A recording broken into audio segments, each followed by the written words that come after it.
The market moves higher and hits our wave 3 of 3 target and then sells some after hours. Are the bulls done? This is Invest with Jacob.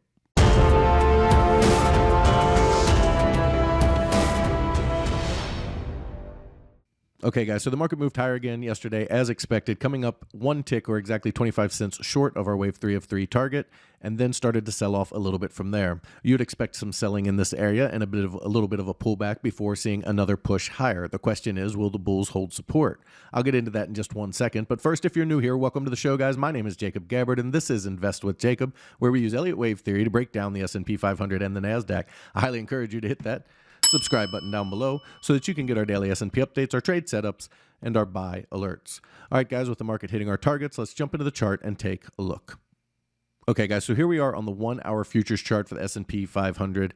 As you can see, we came up to 3874.25. We had 3874.50 as our target and sold off a little bit from there in what looks like the start of this wave 4 down.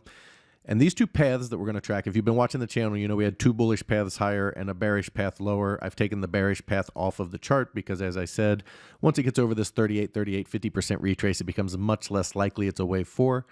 Although not impossible, it's just not something I'm going to track until it really proves itself. So we've taken that off. So we've still got our two bullish counts, and we'll have a little bearish count here as well.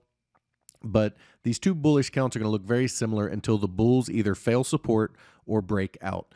And then we'll know which one we're in. So our primary path, guys, off of the low we've been tracking, and I'm leaning more towards this path. It's already our primary path, but I'm moving it up even higher in the primary, and there's a reason for that. You'll see on the NASDAQ, okay? You've got your A wave up, your B wave down, and we're working on the C wave towards that 39.17 area. Now, remember, the C wave takes a 5-wave shape. So you got 1, 2, wave 3, wave 4, wave 5 up towards that 39.17 area. Now, a wave 3 also takes on a 5-wave shape. So these are going to look very similar, and their targets are very similar. So the C wave target is 39.17, and the C wave target is 39.64. So they're about 40 points apart. Not exactly right on top of each other, but they're pretty close enough that if you got up into this area, you would count it as a wave 3. Then you'd look for another pullback, and that will be a pretty important pullback at that time. But they look pretty similar on the move up. So we're not sure still if we're in the ABC or the 1, 2, 3 that we'll look at in just a minute. But I am leaning very heavily towards this ABC at this time. And again, we'll talk about that on the NASDAQ. So ABC up, and then from there, from 39.17 or around that area, we would look for another pullback, okay, and a B wave, and then a move up to complete this A wave right here around the 4,000 region. Then you'd look for a bigger B wave down, and then one more move higher towards the 4,200 to 4,300 region. That would be about the 50% or 618 retrace of the move off of the highs, which would be a very large B wave, which would complete off of this A wave down here. So you have this big A wave completion. Now you're looking for a B wave retrace to the 0.618 area, which is around that 4,200 area. And then you'd look for a nasty C wave fall from there down towards 2,500 to 2,900. So we're tracking this big circle ABC, okay?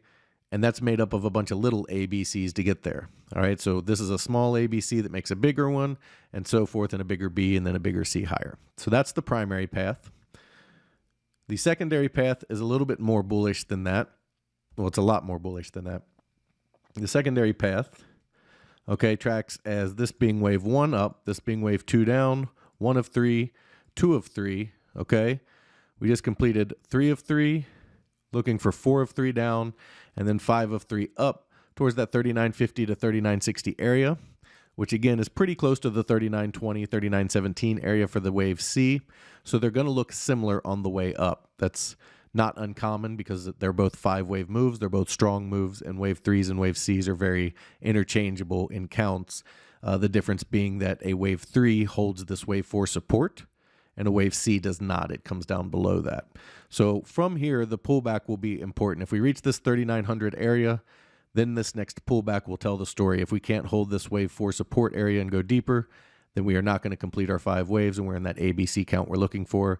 However, if they can hold support and make a new high up towards this 4,000 level, then it looks very much like 5 waves, and we'll have to look at the more bullish count a little more seriously at that time. But again, the bulls have to prove it. All right, I'm not saying I'm in a bullish count. My overall primary count is very bearish, it's a B wave higher and then a nasty C wave down to the 2000s. But this count would be very bullish and look at all-time highs if it played out the way we're looking at it here.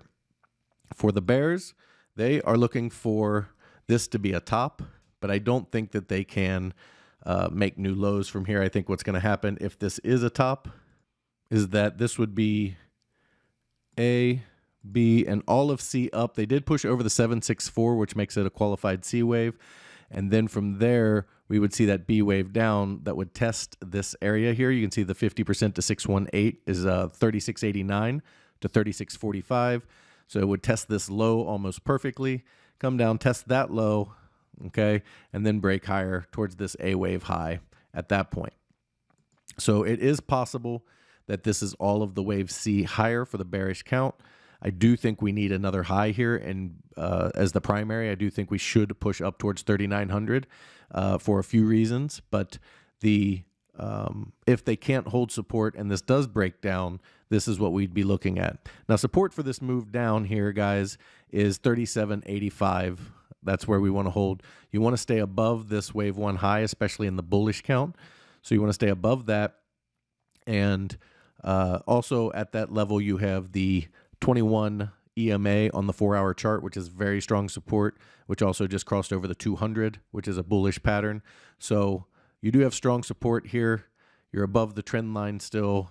It's where you would expect the wave 4 to hold. So 37.85 is where we'd like to see hold. Can they go lower and still make a new high? They can. But if they do, it invalidates that more bullish count and still leaves the ABC on the table. Okay? So those are the paths that we're looking for on the S&P 500. Over on the NASDAQ, okay, as you know, we have very similar counts on both charts, but the NASDAQ's a little bit different in how it lines up for the more bullish count, I should say. So the ABC is still the primary path on the NASDAQ. So we've got our A wave up, our B wave down, and our C wave back up that targets that 11,900 region. Then you look for a B wave down from there, and then a move up towards the 12,300, 12,400 region, B wave back down, and then a C wave up towards 13.6, which again is about that 50% retrace area for the move off of the highs down to the low. And that would be a valid B wave retrace area before we see a C wave down toward the 6,000, 7,000 area. So that's the primary count, okay? The reason we have issues with the NASDAQ, and the reason that I'm leaning more towards that ABC count, is that if you count this as a bullish count, where this is wave 1 up, wave 2 down, wave 1 of 3, and wave 2 of 3, you have a couple issues. One, and I knew it at the time, this wave 1 is a little bit high, and then you come up in wave 3, and this is already about to cross this wave 1 territory. And so if it crosses, okay, if this wave 4 crosses into wave 1 territory, that invalidates the standard move higher, and it hasn't yet. It held above it. Okay, you can see it's moving higher as well, but it's come down and gotten very close, and there's a lot of time here left to build the ABC structure we'd be looking for. And so I don't think they're going to be able to hold this high, but if they do, they've threaded the needle, and good for them. And this is another reason that I'm looking toward that ABC count being our primary, and more of a primary, and this being a distant second. But there is, you know, another possibility if the NASDAQ, or if the S&P, okay, can continue its structure higher and not invalidate, it is possible that this count could play out as a diagonal higher, and you'd have a leading diagonal for wave 1 on the NASDAQ, where you'd have a natural wave 1 on the S&P 500. Now, we don't count on diagonals, and they're not very reliable, which is why I'm leaning toward that ABC count more. So that is obviously my primary count. I've stressed it pretty hard in this video that the ABC is what I'm looking for overall, but we can't rule out the bullish count until both of them invalidate. So the bearish count on the NASDAQ looks very similar to the S&P, and that would be where this is A up, B down, and C has concluded. Okay, and then we're pulling back in a bigger B wave towards that 11,111 area, down towards that 10,963 area, and then you'd see a C wave up from there towards that 12.3 to 12.400 area to complete that bigger wave A higher. Guys, if you like the information that I put out in these videos and you want real-time market updates from me, you need to check out investwithjacob.com. There's a link down in the description. Go ahead and click that link and it will take you right over to the webpage.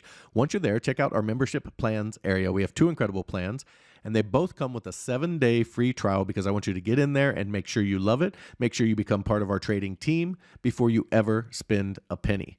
You can cancel at any time. You have 2 incredible rooms. The first one is my Invest with Jacob room. In there, you get all of my real-time market updates, all of my buy and sell alerts, as well as all of your Elliott Wave questions answered. We trade the SPY and the QQQ, and we swing trade, which means that our trades can last anywhere from a few days to a few months, so we might not trade quite as often as a day trading room does. However, if you are looking for day trading as well as individual stocks, you need to check out PT's Throne Room. In there, you get everything you get in the Invest with Jacob room, as well as individual stocks, day trading, and PT's reduced risk binary method that just crushes the market. He gets you in at a cheap price and gets you big multiples on your money, and it's something you kind of have to see to fully understand, which is another reason we give you that 7-day free trial. He also started a challenge account where he put $4,000 into an account trading mini ES futures, averaging 3 to 4% gains per week, showing you how to build a small account into a large retirement or savings account. Guys, we'd love to have you in these rooms so we can make some money together. All right, key takeaways for today, guys. Looking for the market to hold support on these pullbacks anywhere in this wave 4 area. 37.85 is the key number, I think. That is where the 20 on the 4-hour is. It's also right above this wave 1 high. It's the top of the pivot. There's a lot of support in this area. So that's where we'd be looking for support to hold. If not, we could be seeing a bigger B wave down before seeing a C wave higher after that. Over on the NASDAQ, same type of situation. They are right on the borderline of invalidating. If they go much lower, they will invalidate. And in that case, it makes this not a bullish move, or it would have to be a diagonal, which we know are unreliable. If they cannot hold support, we would look for a bigger B wave down into this 10.963 to 11.111 area, and then a C wave higher after that towards the 12.3 to 12.400 area. Guys, that is the market update for today. I will talk to you tomorrow.